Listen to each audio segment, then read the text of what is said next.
Hey guys, what's up?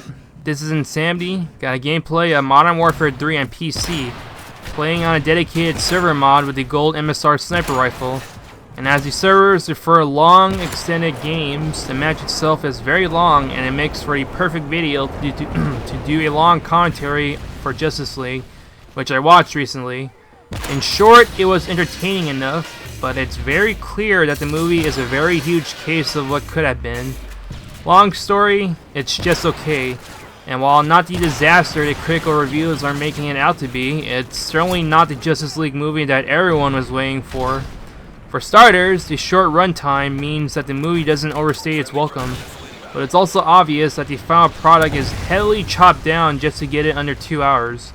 A lot of scenes from the trailers are not in the movie, with certain scenes altered, which further alters their context, and a lot of what happens in the movie is essentially cut to the chase, instead of lingering on one particular scene or element for too long. While I like the beginning sequence of Batman and Superman's brief skirmish with the Justice League, none of the action sequences are a highlight, which is really odd, especially when you compare it to Man of Steel and the Batman warehouse scene from Batman v Superman. There's lots of complaints with the CGI. I did find the villain to be the biggest offender. While usually I don't raise spy CGI as a complaint unless it's incredibly obvious and takes me out of the moment, the villain was unfortunately the biggest one. And for those who might have been paying attention to the production news, they actually had to CGI the mustache off of the actor for Superman, and it kind of goes into weird territory, especially if you're trying to look at his face just to see just how bad it is. And while sometimes it wasn't obvious, other times it also took me out of the moment. So there was this one part where he lifts Batman by the neck, and that was probably where the CGI to remove the mustache was pretty bad, and it really took me out.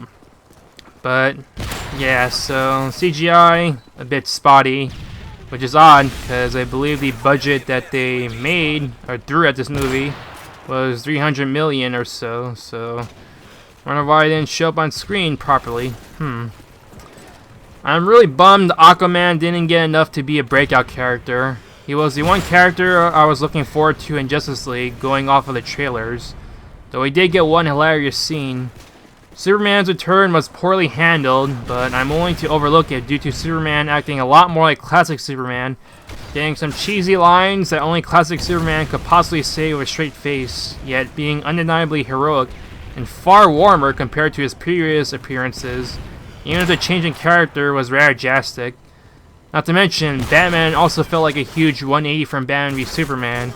His portrayal in Justice League was certainly intended to be less grim, but the whole grumpy dad that he comes across as seems a bit out of character for him.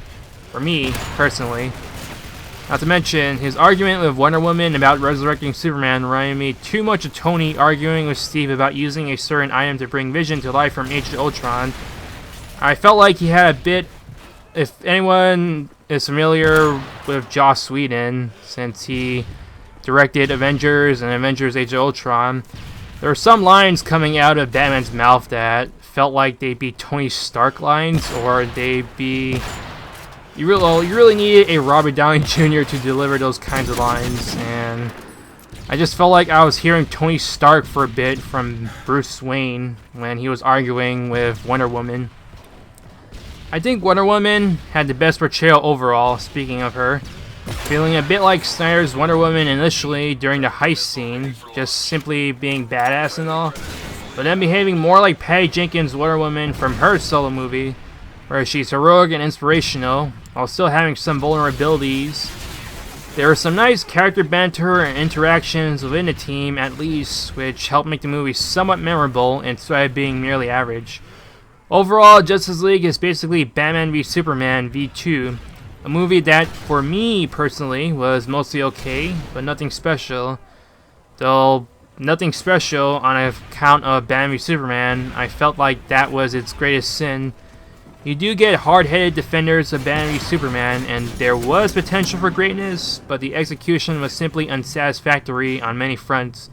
There were basically 5 different types of plots going on in Batman v Superman, a Man of Steel sequel which continues Superman's story and introduces a new villain to his world, Batman's introduction for Dark Knight Returns and World's Finest team-up, Wonder Woman and the rest of the Justice League members for the formation of the Justice League, and the death of Superman.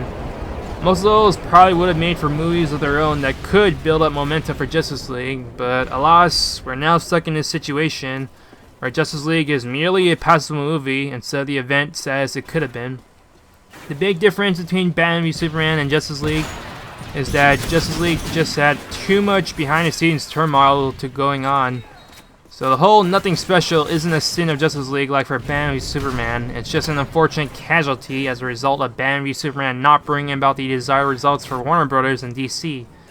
This caused Warner Brothers to course correct what they perceived to be problems with Batman v Superman, merely tackling the problems on a surface level.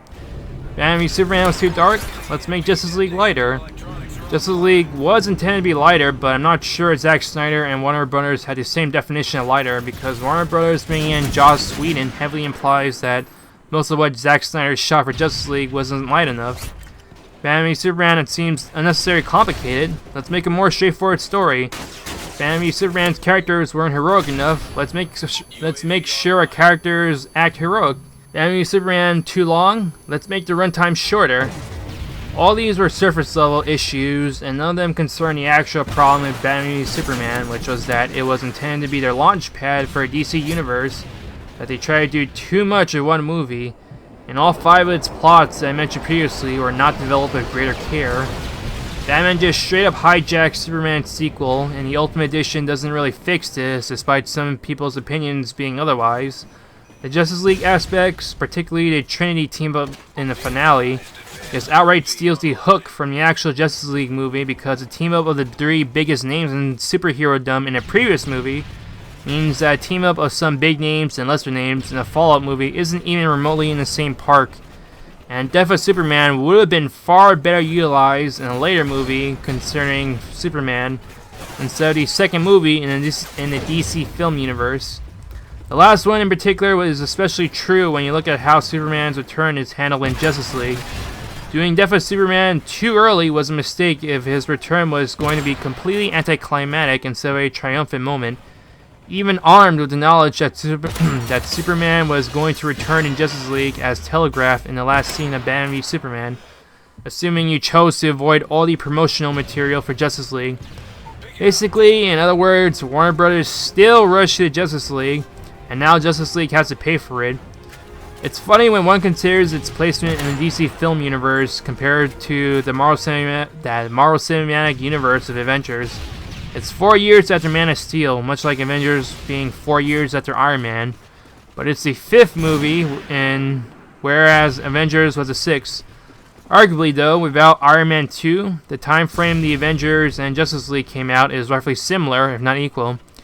However, it's due to Batman v Superman being made as a stepping stone to Justice League that it feels rushed, especially as Justice League was written as the 3rd chapter of Superman's story and was originally going to be a 2-parter. It was not built up to like the Avengers, a series finale and culmination. It was simply a mere inevitability and a matter of when it'll come out. Even though the movie is okay, yet is getting critically ravaged and might not even make close to what Wonder Woman made, I still mostly enjoyed it, and I hope that Warner Brothers pushes forward with a Man of Steel sequel and Justice League sequel. And this time, take your time and do it right. That's the gameplay and commentary. Hope you enjoyed it, and Insanity is out. Adios, amigo. Rest in peace.